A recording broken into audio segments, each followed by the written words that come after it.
Welcome to More Than Strength. I'm Dan Flanick, and today we're here with Pip of 555 Fitness, and he's going to tell us all about that. But if the audio is just a little bit not what you're used to, we had some technical difficulties because some asshole messed up with the computer stuff and everything. So that's what you get when you have a bunch of meatheads trying to figure out how to post podcasts. So welcome, Pip. Thanks for coming on the show. You are very welcome. I'm glad to be here. And we're passing the microphone back and forth, so it's going to be a little delay, I guess, in the answer. Like, no one will be talking over each other, right? Which is a good thing, isn't it?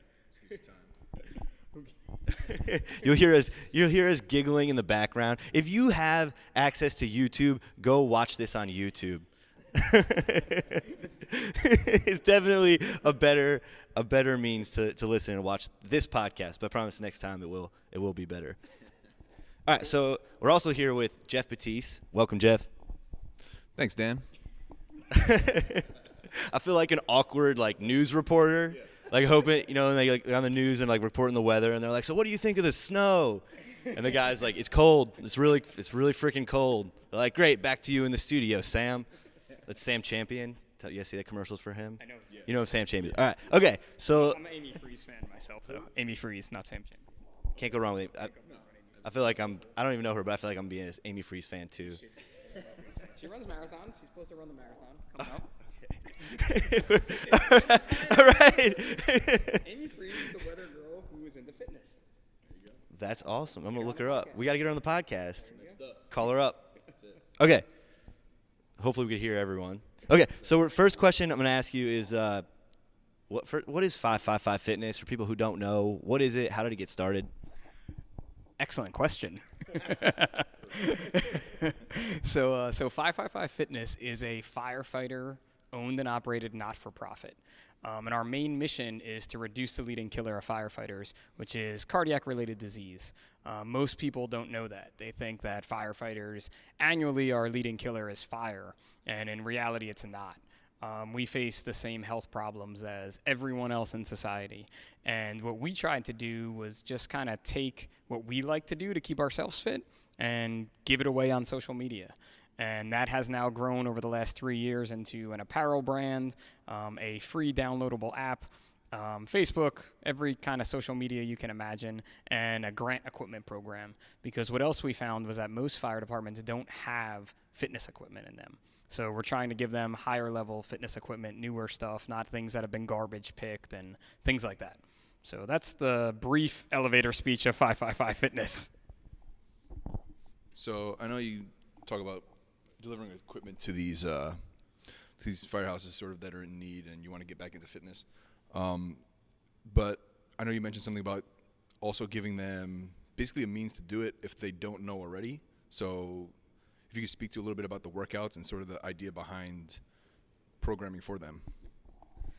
So basically when we started, it was myself and a captain out of Fort Worth, Texas. And, we were both into lifting, functional fitness, CrossFit, whatever kind of names you wanted to kind of call it, and felt that those were just great ways for firefighters to train. So that's what our programming model is based off of, functional fitness. And, I get wrecked when I say that word, functional fitness, and then other people are like, yay, you said functional fitness for firefighters. But basically taking big powerlifting moves like deadlifts and back squats, throwing in a little bit of Olympic weightlifting, maybe some snatches here or there, clean and jerks, all with body weight and metabolic conditioning. And that's kind of what we've been putting out since day one.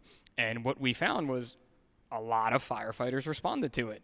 It was amazing. We thought it was maybe just, a handful of us. But worldwide, firefighters are finding that this is a great way to work out.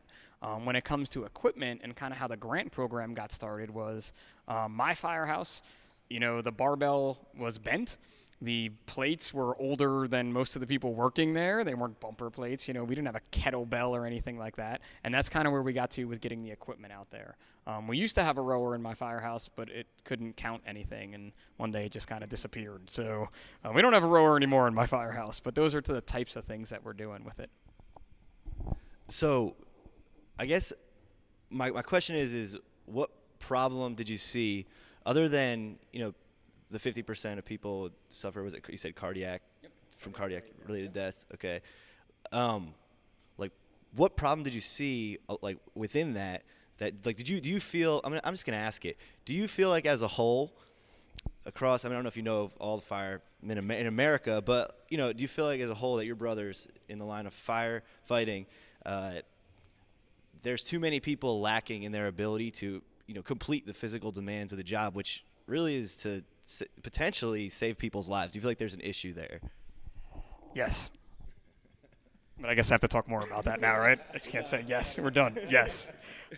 Overall, as a whole, nationwide, worldwide, there's definitely a problem. And the problem isn't just with firefighters, it's also with fire departments. There are very limited departments around our country with physical fitness standards.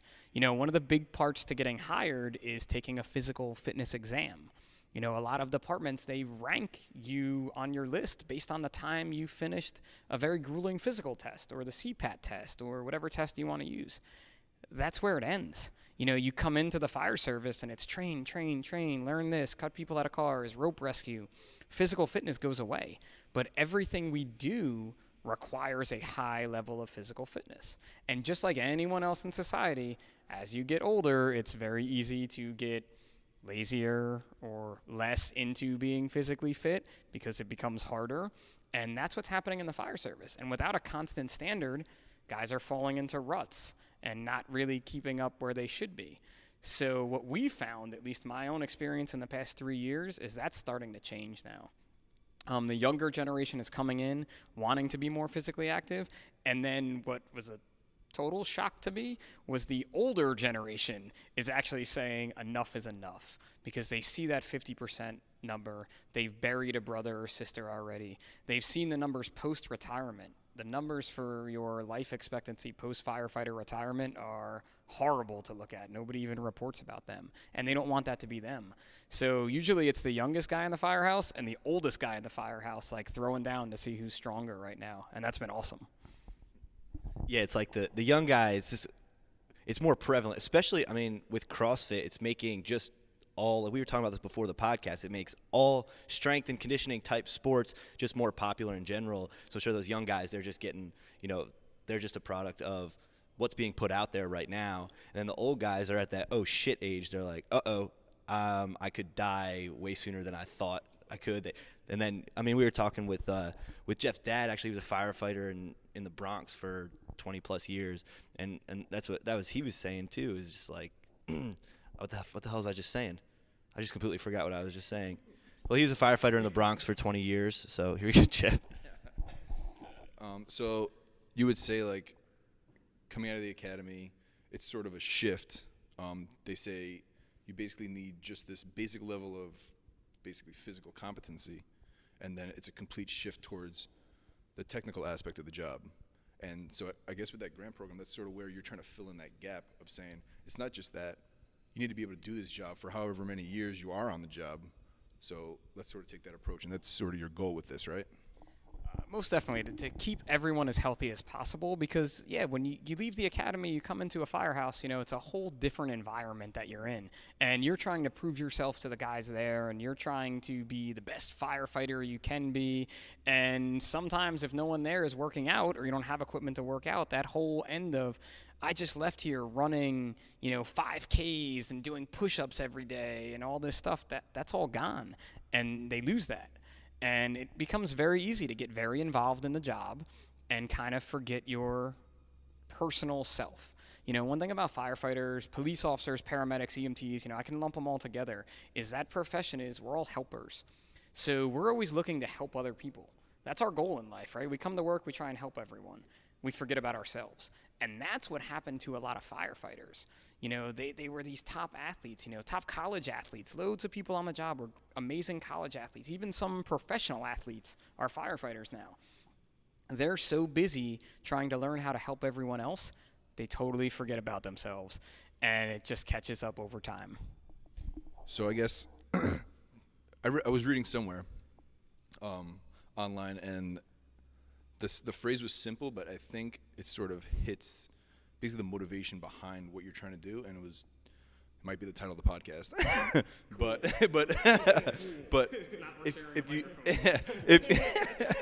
if you step back and look at it, like if you think about it, who would you want saving you? So obviously in that dire situation, fire, whatever it is, you're trapped however many stories up.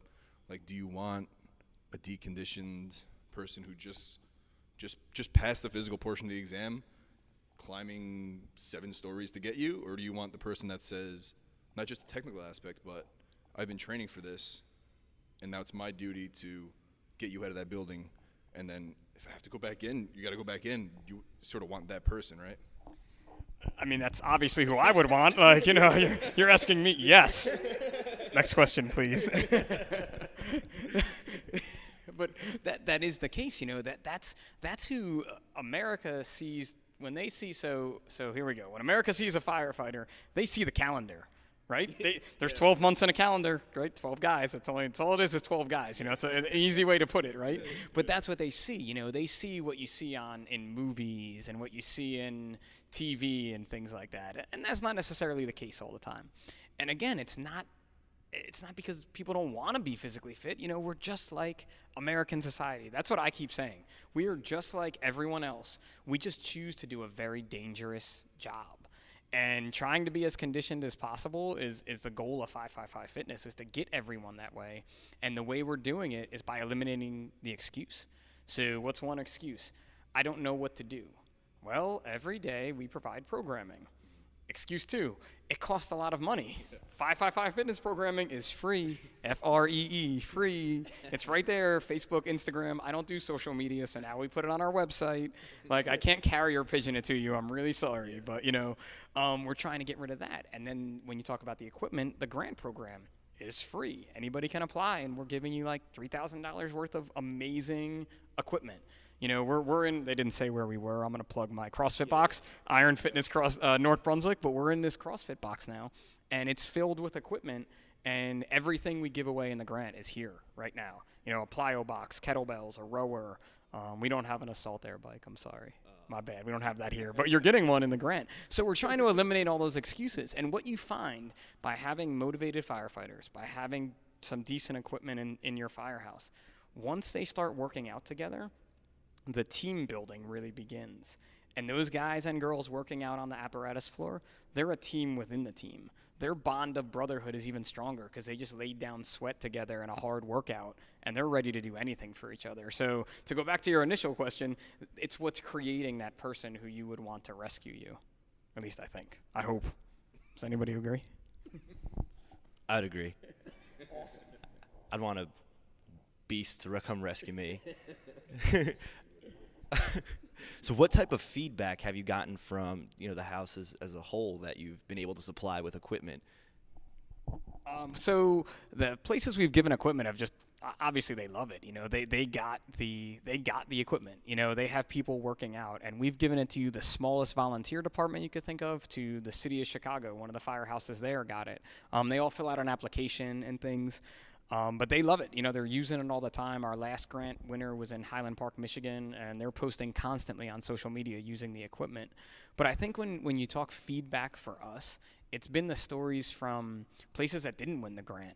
You know, places I've never heard of in America, and again, around the world, but where, you know, we saw your site and we saw you post that guy in San Diego working out, or that guy in Chicago, or the guy in Omaha, and it inspired us.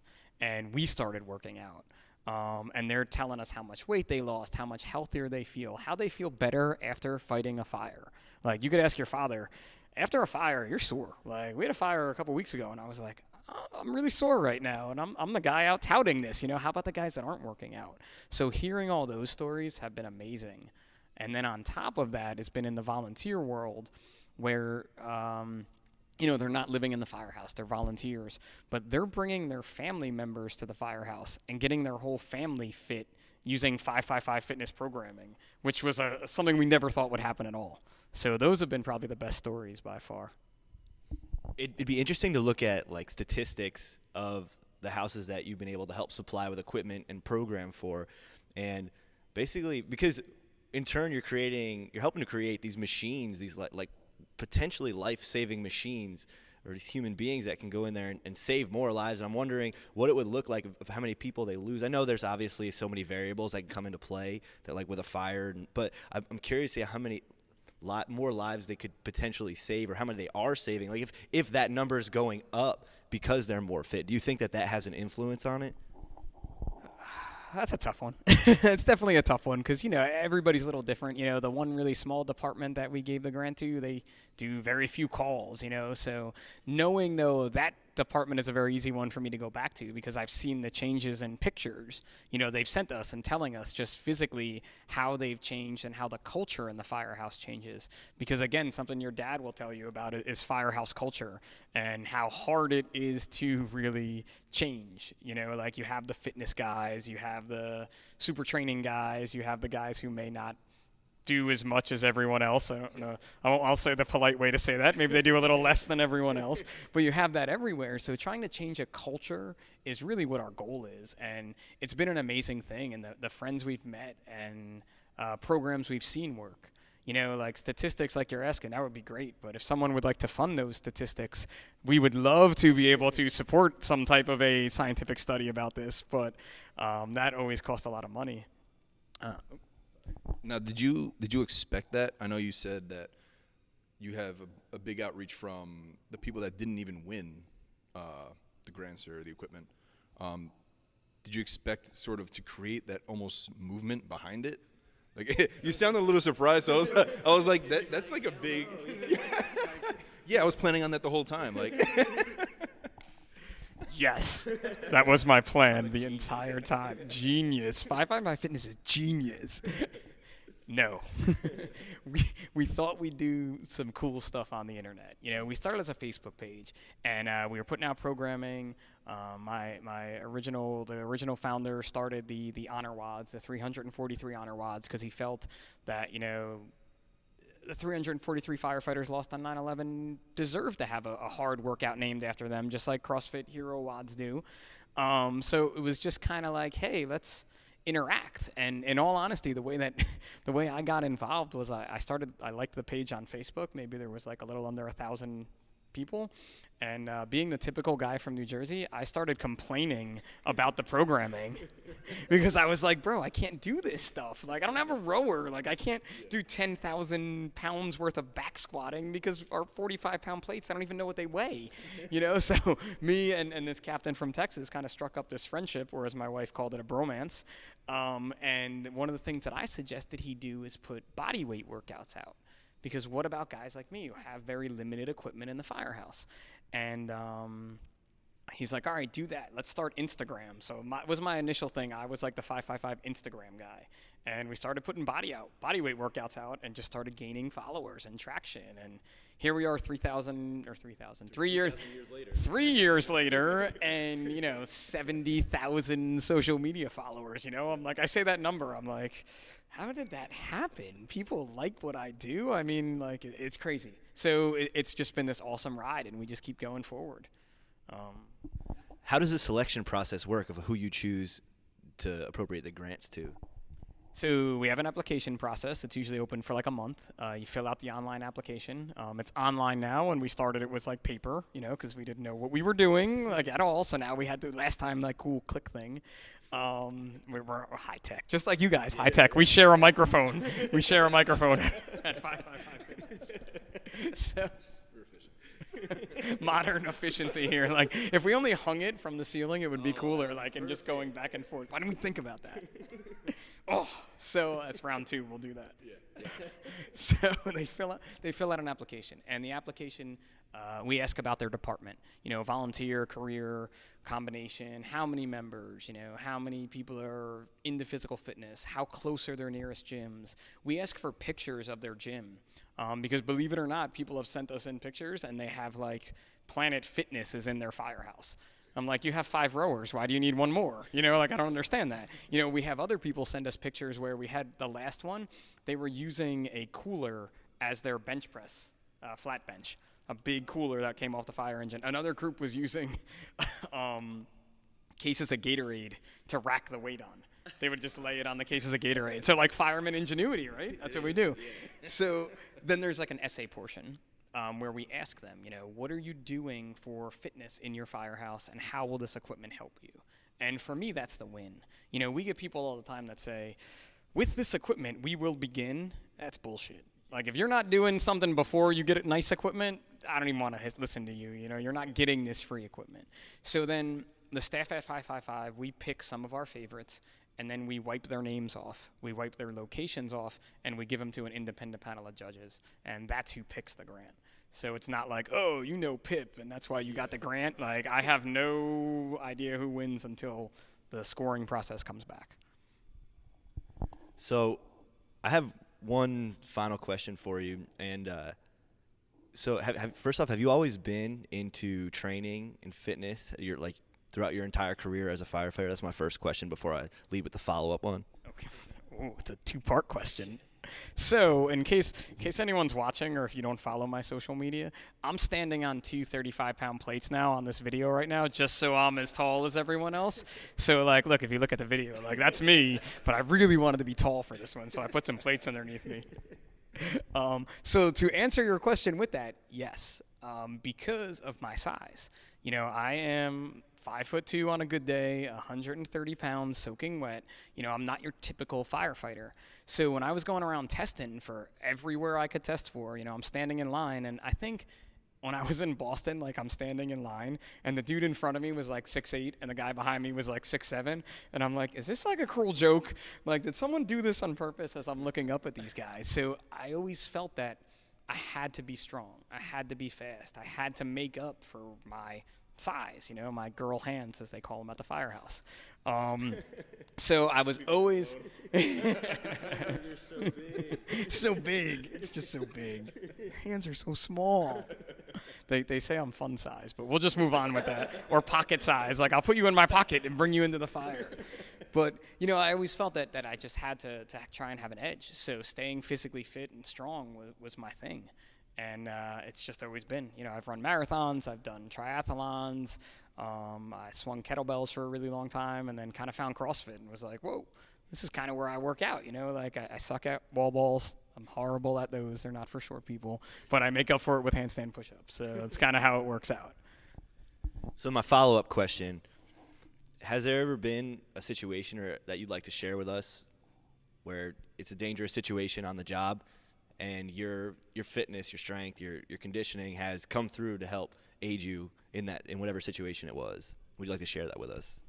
Sure. I mean, it's, you know, you can always go to specific situations, and I've been sadly involved in some really bad ones, and on another side, I've been involved in actually rescuing people. But I don't even need to get so specific. It's just that time where you need to do your job, and you need to dig deep, and you're already tired.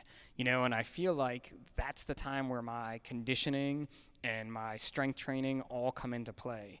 You know, I like to say, can we really curse a lot? Like, can I say a really bad word on this? You can say a really bad word. Okay, good. Okay, thanks. Like, adrenaline is a motherfucker. That's like almost my coin line now. Like, adrenaline gets you through. That job comes in, and you hear working fire, and you pull up, and there's smoke, and there's fire. Your adrenaline's going to get you through for about 10 minutes. And that's where dig deep time comes in. And that's where the physical fitness element of training 5 days a week, you know, pushing it all out there, doing these hero wads or honor wads, really, to me, keeps me going, and allows me to put on a second bottle or a third bottle or just do a little bit extra. And even, you know, just last night, when did I work? Yesterday, I worked 2 days ago. 2 nights ago in Manhattan, they did a rope rescue at a really bad fire. And, like, those guys, that was dig deep time. You know, they were already 10, 15 minutes into that fire, and they had to do some extraordinary acts. So, you know, that's the kind of times I think about where it really comes into play. So I think that's a good spot to wrap up. But before we do, tell us where people could find you, your gym, all that stuff. I know you mentioned it before. So give us all that information. There's a lot of information. So first off, we could talk about 555 Fitness. So it's 555fitness.org is our website. We do have an apparel brand. So one of the ways we fund ourselves is through apparel sales. Firefighters love T-shirts. We all know that. It's a known fact. Fitness people love T-shirts, so it's kind of worked out even better with this T-shirt gig for us. We're on Facebook, Twitter, Instagram, all under 555 Fitness. I think there's a Snapchat, but I don't know if we do anything with it. So it's all 555 Fitness. You get 2 workouts a day. One will be a mostly body weight workout. The other is a 555 Honor Wad, which we're going to throw down with one out of our book of 343 here in a few minutes. We also have a free app, so you can go into the Apple or Android App Store and download the 555 Fitness app, where you'll get 2 free workouts a day. You can then log your score, share it with all your friends on social media, because if you didn't put it on social media, it didn't happen. We all know how that works. We also have a leaderboard, too, which is kind of cool, because you can see where you stack up against people all around the world. We're going to be doing more with that. If you want to follow me, the guy who's standing on the 235s right now, I'm at 555pip on Instagram, and I pretty much post everything on there. We're here at the box that I coach at, Iron CrossFit North Brunswick. I can't thank them enough for use of the facility today and being able to coach here. I don't know. What else am I supposed to plug? You want me to plug more things? I could plug these guys. They're pretty cool. Like, listen to the podcast. They're not very good audio engineers, though. The audio is just not good. Hopefully you can hear us. Honest guests. That's what we get. Just honest guests. First and last time for being on the show. Thanks, Pip. See you later. So we're going to wrap it up there. Go to iTunes and give us a good review, please. I know don't give us a bad one. If you have a bad one, just send me an email. Write me a letter. I'll write you back. Okay? Carrier pigeon. Yeah. Do that. So be more cognizant of the content than how it's delivered. All right. So that's it for More Than Strength. Thanks for listening, and we'll see you next week.